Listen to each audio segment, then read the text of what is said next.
Excellent. Je vois que les gens rentrent peu à peu, mais on va commencer tout de suite. Donc, je me présente, Simon Rousseau, coordonnateur au secteur de matières résiduelles chez Réseau Environnement.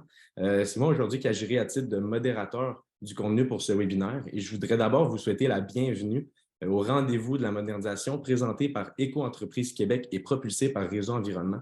Donc, comme vous le savez, EEQ a désormais la responsabilité d'élaborer, de mettre en œuvre et de soutenir financièrement le système de la modernisation de la collecte sélective au nom des producteurs visés. Et les rendez-vous de la modernisation sont l'une des nombreuses actions de communication et de mobilisation déployées par EEQ afin de faire de cette période de transition un succès. Donc, afin de présenter ce webinaire intitulé « Entente avec les organismes municipaux et regroupements, quel niveau EEQ privilégiera », je suis accompagné de Mathieu Guillemette, directeur principal de la modernisation de la collecte sélective et de la tarification chez Éco-entreprise Québec, ainsi que de sa collègue Kathleen Dubé, chef d'équipe de la modernisation de la collecte sélective. Donc, avant d'aller dans le vif du sujet, j'aimerais d'abord vous préciser que la présentation sera disponible ainsi que l'enregistrement. Tout à la fin, on va vous envoyer un courriel afin que vous ayez tout ça à votre possession. Et tout au long de la rencontre, nous vous invitons à écrire vos questions dans le Q&A au bas de votre écran. À la fin de la session, on aura une petite période de questions qui va être animée par Ariel Grenier. Donc, sans plus tarder, je vous souhaite un bon webinaire et Mathieu, à toi la parole. Merci beaucoup, Simon. Merci d'être là, tout le monde. On est très heureux de pouvoir, encore une fois, poser un jalon supplémentaire qui nous amène vers la modernisation de la collecte sélective. Donc, ce matin, on va parler avec vous de la signature des ententes cadres avec les organismes municipaux et on va préciser nos orientations pour les signatures des ententes avec les organismes municipaux. Donc, vous le savez, on a un tout nouveau cadre réglementaire, c'est récent, mais enfin de moins en moins récent, dans lequel Éco-entreprise Québec a été désigné comme organisme de gestion désigné, justement, appuyé par plus de 2000 entreprises qui mettent en marché des contenants, emballages et imprimés. Donc, depuis le 24 octobre dernier, nous sommes officiellement l'OGD pour le volet de collecte sélective. Ce que ça veut dire, essentiellement, la modernisation, vous le savez, c'est qu'on passe d'un système qu'on pourrait qualifier précédemment de linéaire à un système qui est maintenant circulaire, au cœur duquel se retrouve Éco-entreprise Québec, qui représentons les producteurs qui mettent en marché les contenants emballages imprimés. Ce que ça veut dire concrètement, vous le savez sans doute, c'est qu'Éco-entreprise Québec va coordonner l'ensemble de la collecte sélective au Québec en développant des relations avec les organismes municipaux et les communautés autochtones pour le volet de la collecte, avec les centres de tri pour le tri des matières, des contrats directs avec les conditionneurs et recycleurs pour le recyclage, et évidemment une relation aussi directe avec le citoyen au niveau, par exemple, de la sensibilisation et de l'éducation. Comment allons-nous réussir ensemble cette modernisation?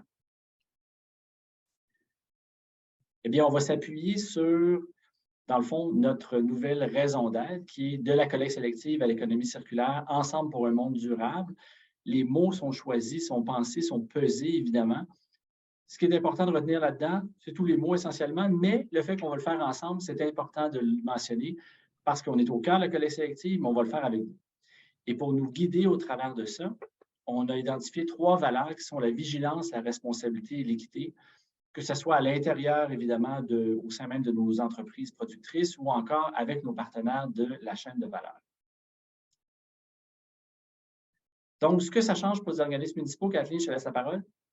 Oui, alors juste un petit avis ici que le terme organismes municipaux se veut inclusif et concerne également les communautés autochtones, donc pour des fins de simplification de la présentation, on utilise le terme organismes municipaux en incluant tout ce beau monde et à moins d'avis contraire.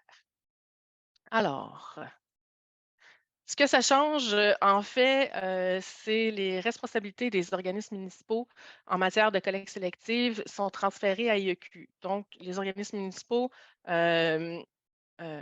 on conserve leurs compétences en gestion de matières résiduelles, mais par contre, parce que c'était nécessaire pour pouvoir signer des ententes avec IEQ, mais la responsabilité du système de collecte sélective est transférée aux entreprises. Donc, les producteurs sont collectivement responsables de planifier, de mettre en œuvre et de financer le système de collecte sélective. et tout ce qui en découle, donc au niveau de l'ISée, du service de collecte et de transport, qui vont être encadrés à travers les ententes EEQ et les organismes municipaux. C'est également EEQ qui représente les entreprises qui vont s'occuper du tri et du conditionnement de la matière, qui va déterminer la destinée également de la matière récupérée et triée en centre de tri, et tout le volet éco-conception également, économie circulaire, recyclabilité des contenants, devient également un enjeu très important dans la responsabilisation qui est transférée aux organismes, des organismes municipaux aux entreprises. Tout ça va se traduire à travers une nouvelle relation contractuelle, une relation d'affaires entre EEQ et les organismes municipaux qui deviennent en quelque sorte des partenaires agissant à titre de fournisseurs de services pour EEQ en ce qui a trait à la collecte et au transport.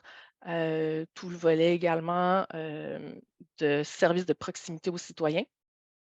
Et pour ce qui est dorénavant du tri et du conditionnement de la matière, c'est IEQ qui va passer des contrats directement avec les centres de tri et va, dans les ententes prévues avec les organismes municipaux, préciser à quel endroit l'organisme devra aviser le collecteur d'aller porter la matière. Donc, si on rentre un peu plus dans l'entente cadre qui va venir préciser les moyens et l'encadrement de tout ça, comment ça va se faire entre l'éco-entreprise et les organismes municipaux. On voit ici que l'élaboration du système CEQ, responsabilité des EQ, les organismes municipaux vont conserver à travers ce qui sera prévu dans l'entente, les appels d'offres, donc toute la gestion des contrats de collecte et de transport. Le volet ISée sera une responsabilité partagée parce que dorénavant, ça devient une responsabilité des EQ, contrairement à ce qui n'était pas nécessairement remboursé dans le cadre du régime de compensation actuel. Le service à la clientèle, tout le service première ligne, information aux citoyens qui permet d'avoir un peu le mode d'emploi de comment bien fonctionner avec la collecte sélective. C'est les organismes municipaux, ainsi que le suivi des opérations et l'évaluation de l'adjudicataire demeurera responsabilité de l'organisme municipal encadré par ce qui sera prévu dans l'entente. Le choix de la destination, tel que mentionné, revient à EEQ pour envoyer la matière à quel centre de tri. Et le suivi de la qualité de la performance du système, tout ce qui a trait à la traçabilité, entre autres, et au partage d'informations sera la responsabilité des EEQ et bien entendu, le financement de tout ça. Donc, quand on parle de financement, il n'y a pas d'inquiétude à y avoir. Oui, on parle de la fin du régime de compensation qui a une durée de vie déterminée qui se termine au 31 décembre 2024. Et depuis la désignation de l'OGD, il y a une transition progressive vers l'AREP qui devra se faire entre EEQ et les organismes municipaux pour faire transiter, en fait, cette responsabilité financière-là du régime de compensation vers le régime de responsabilité élargie du producteur, mais également la responsabilité opérationnelle du système. Tout ça va se faire par l'entremise d'ententes contractuelles de partenariat. Donc, pour les contrats qui se terminent d'ici le 31 décembre 2024, EEQ devra convenir d'une entente contractuelle pour déterminer comment le service de proximité, service de collecte sera effectué et comment tout ça sera remboursé également à l'organisme municipal. Et pour les contrats qui se terminent au-delà du 31 décembre 2024, il y a une petite astérisque qui vient préciser que seuls les contrats qui ont été octroyés avant par contre, le 24 septembre 2020 peuvent se poursuivre au-delà du 31 décembre 2024. Et dans ce cas-là, ce sera une entente financière provisoire qui sera convenue entre EEQ et l'organisme municipal. Alors, avec qui on signe, Mathieu? Merci, Kathleen. Bon, avec qui on signe, effectivement. Après cette intro-là, puis je vois, il n'y a pas encore de questions, Kathleen, c'est bon signe. Ça veut dire que les participants déjà sont au courant de tout ce qu'on vient de présenter. Mais n'hésitez pas, je le rappelle, si vous voulez poser des questions dans le Q&A au fur et à mesure. On va y répondre à la fin de la présentation. Donc, allons-y. Ah, ben justement, je viens de voir une question rentrer. Merci. Donc, allons-y. Avec qui on signe? Vous le savez, à l'heure actuelle, il y a près de 600 organismes municipaux, en fait, bon, 557 là, aux dernières nouvelles, pour être plus précis, qui ont la compétence pour la collecte sélective à l'heure actuelle. Donc, ils donnent soit un contrat de collecte, contrat de tri, contrat intégré, ou qu'ils le font en régie interne. Évidemment, dans ce nombre-là, il y a beaucoup de petites et même de très petites municipalités qui donnent des contrats. L'objectif avec la REP, c'est de ramener ça à beaucoup moins.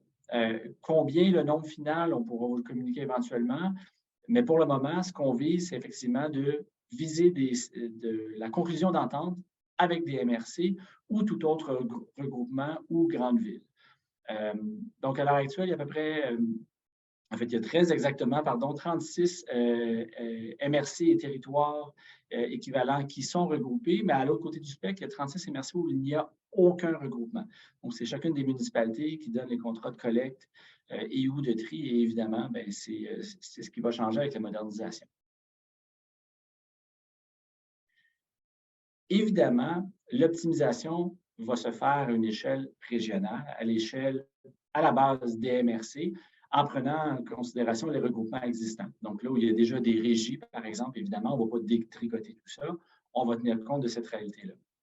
Et pourquoi, évidemment, on mise sur les regroupements? D'une part, parce que bon, le règlement le mentionne, on va y venir un petit peu plus tard, mais aussi parce qu'il y a des gains d'optimisation à faire avec les regroupements. L'efficience du système, la réduction des coûts de gestion, la réduction des GES, bref, beaucoup de bénéfices. C'est sûr qu'au niveau des coûts, ça a un impact important.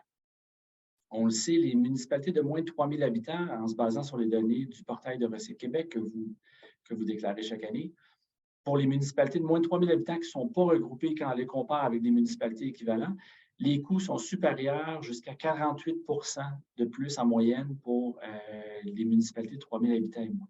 Donc, c'est quand même un écart significatif à l'égard des coûts, sans parler des autres frais, par exemple les frais d'administration de gestion.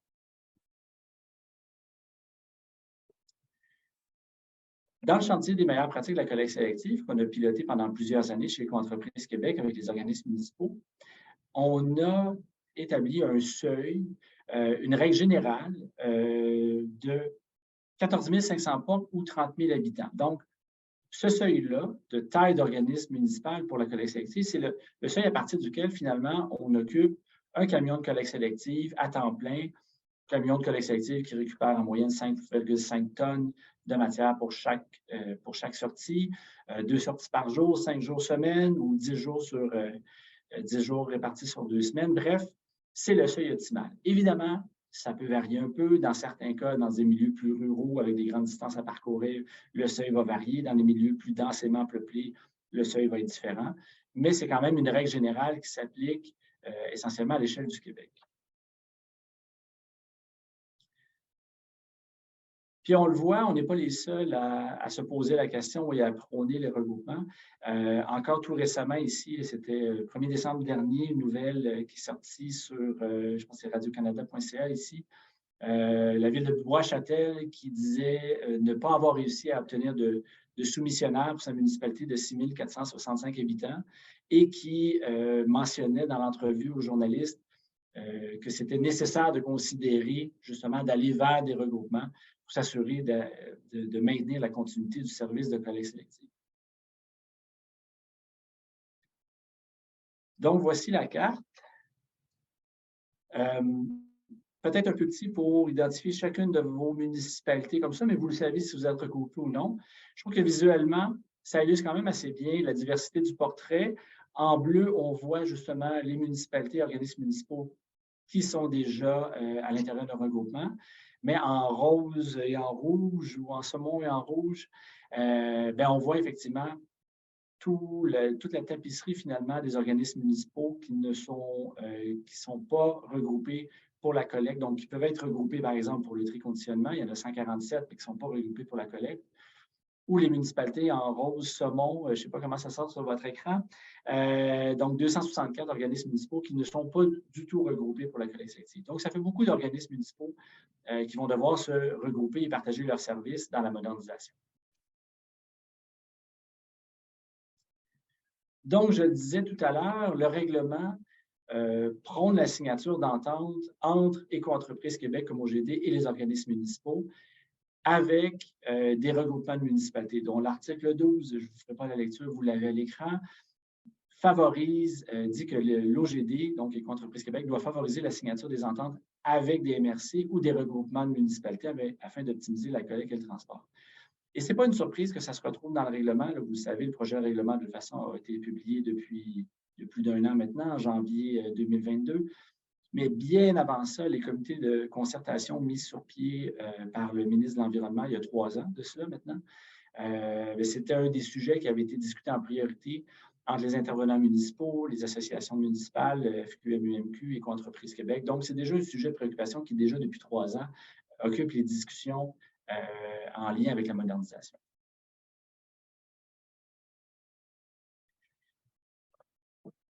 Pour ce qui est de l'initiation, finalement, des négociations et des discussions avec les organismes municipaux dans le but de conclure des ententes, en fait, l'article 18 du règlement prévoit aussi un autre paramètre important qui est à considérer, c'est que Éco-entreprises Québec, en tant qu'OGD, doit entreprendre des démarches pour conclure des ententes avec un organisme municipal ou une communauté autochtone ou tout autre organisme municipal ou communauté autochtone. Cette distinction-là est importante, c'est dans l'article 18 du règlement, puisque ça vient dire qu'Éco-entreprises Québec a à la fois le pouvoir et la responsabilité d'identifier l'organisme municipal avec qui on va signer l'entente cadre.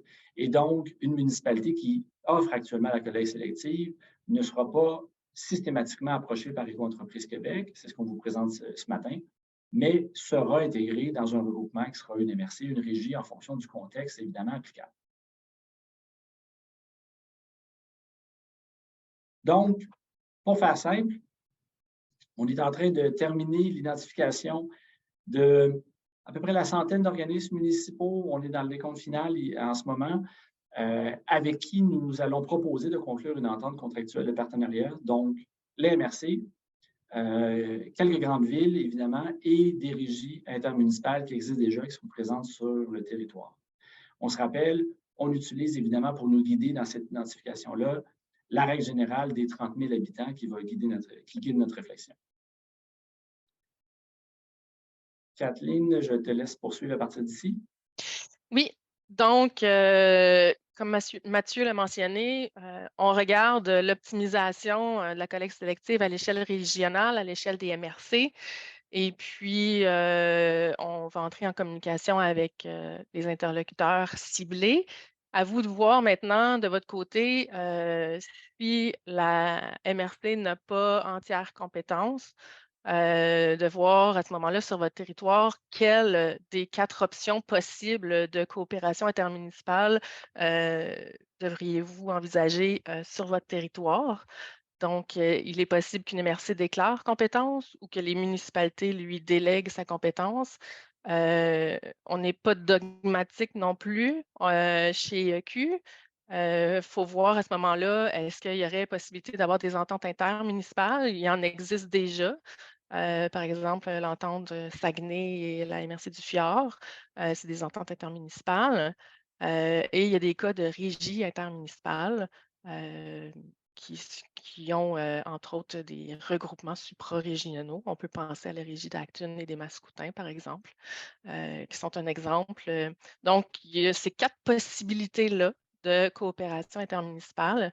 Et on vous invite à avoir avec le MAMACH qui a un programme d'accompagnement et d'aide financière aux organismes municipaux qui envisagent ce type de coopération intermunicipale-là. On vous a mis l'hyperlien ici vers leur page qui vous donne plus de détails sur ce programme d'accompagnement. Ensuite, une petite note contexte particulier pour les territoires isolés, éloignés et les communautés autochtones. Le règlement prévoit des mesures particulières pour ces territoires-là et nous incite à signer les ententes ou en tout cas à entreprendre les pourparlers avec le gouvernement de la Nation Crie, le gouvernement régional UHB-James ainsi que l'agglomération des îles de la Madeleine pour ces cas particuliers-là. Donc, il est certain qu'on va voir à répondre à nos obligations réglementaires en lien avec ces territoires et puis on va adopter l'approche à ce contexte particulier qui est de mise avec les communautés autochtones également. Petite aide-mémoire ici en lien avec ce qu'on vient de repasser assez rapidement. Donc, une condition essentielle également à la conclusion d'entente entre IEQ et les organismes municipaux, c'est que vous ayez rempli votre obligation de transmettre à IEQ l'information concernant votre territoire. On a mis à votre disposition notre plateforme d'échange d'informations. Plusieurs d'entre vous avez déjà transmis l'information concernant les services et contrats relatifs à la collecte sélective sur votre territoire. Si ce n'est pas fait, on vous invite à nous transmettre l'information, à vous connecter et à nous transmettre l'information. Également, en réponse à la question, mon contrat se termine d'ici la première moitié de 2024. Qu'est-ce que je fais? On vous indique de retourner en appel d'offres pour un contrat court et on vous rappelle que le règlement qui a modifié le régime de compensation vient prévoir des mesures pour compenser les municipalités en cas de surcoût en lien avec d'éventuels contrats courts. Et également, pour ceux qui avaient des initiatives prévues dans leur PGMR, par exemple, en lien avec de nouvelles mesures d'élargissement de desserte pour de nouvelles matières, par exemple, projet de styromousse ou des trucs comme ça, ou l'élargissement à de nouvelles clientèles, on vous invite à la prudence par rapport à ces initiatives-là. Puisque c'est Q qui a dorénavant la responsabilité du système et le règlement nous permet, nous octroie finalement certains délais pour la desserte de matières qui sont plus problématiques ou l'élargissement à différentes clientèles, comme par exemple les ICI non assimilables, qui vont arriver dans le temps plus tard, en 2027 pour les ICI, 2030 pour les industries et on peut donner l'exemple également tout ce qui a rapport à la collecte hors foyer, les lieux publics extérieurs. IEQ doit produire un plan et le remettre au ministère pour 2025 en prévision d'une desserte pour les lieux publics extérieurs de municipalités de plus de 25 000 habitants. En 2027 jusqu'à une couverture complète en 2028. Donc, prudence si vous aviez des initiatives déjà prévues dans vos PGMR en lien avec tout ça. Et finalement, IEQ va communiquer avec vous début mars. Comme l'a mentionné Mathieu, on est en train de finaliser la liste des intervenants ciblés pour entreprendre les démarches en vue de la signature d'une entente contractuelle de partenariat avec les organismes municipaux sur votre territoire. Les prochaines étapes, donc au printemps, on communique avec vous pour vous informer que vous avez été identifié comme organisme ciblé pour les démarches. Il y a également notre PDG, Marie Vermette, qui va entreprendre une tournée des régions pour aller vous rencontrer et vous parler davantage de la modernisation. Tel que prévu à la réglementation, le modèle d'entente cadre sera rendu public également au printemps, début mars, et la conclusion des premières ententes devrait prendre son cours suite à ces démarches qui vont bon train. Alors voilà, ça termine la présentation, les informations que nous avions pour vous. C'est ce qui complète en fait le premier webinaire de la série des rendez-vous de la modernisation. Donc nous, on se donne un rendez-vous pour le 4 avril prochain. Le thème sera le contenu de l'entente cadre sur la collecte sélective, ce que vous devez savoir. Donc ça sera à la même heure, même poste. Le lien, je peux vous l'envoyer tout de suite dans le chat. Mais donc ça va être le rendez-vous de la prochaine fois. Puis sur ce, je vous souhaite une bonne journée. Merci Mathieu, Kathleen et Ariel d'avoir présenté aujourd'hui, puis surtout d'avoir répondu à l'ensemble de ces questions. Puis tout le monde, je vous souhaite une bonne journée et à la prochaine. Merci Merci, beaucoup. au plaisir. Merci, bonne fin de journée à tous.